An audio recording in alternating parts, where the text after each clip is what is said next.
Nabadzīgs mežšķirtējs smagi strādāja, viņa ģimene bija atkarīga no viņa ikdienas ienākumiem. Vienā svelošā pēcpusdienā viņa vecais dzelzs cirvis izslīdēja no rokām, pazūdot dziļajā, virpuļojošajā upē. Viņš iesaucās: ak, ne, mana ģimene badīsies bez mana cirvja. Viņa sirds nogrima izmisumā, cerībā ātri izgaisa. Pēkšņi no ūdens pacēlās mirdzoša figūra. Tas bija laipnos upes gars, turot rokās mirdzošu zelta cirvi.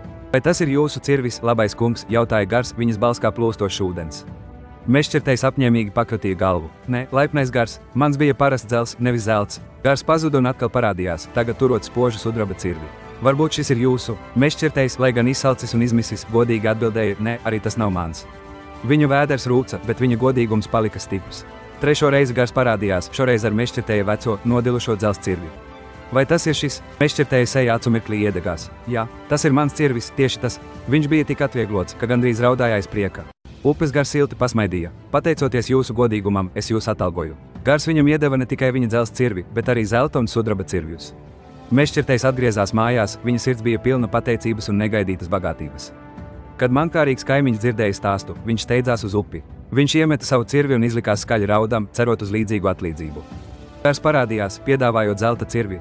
Mankārīgais vīrs nekavējoties apgalvoja: jā, tas ir mans. Tas viss ir mans, bet gars acu mirklī pazuda, atstājot mankārīgo vīru pavisam bez cirvja.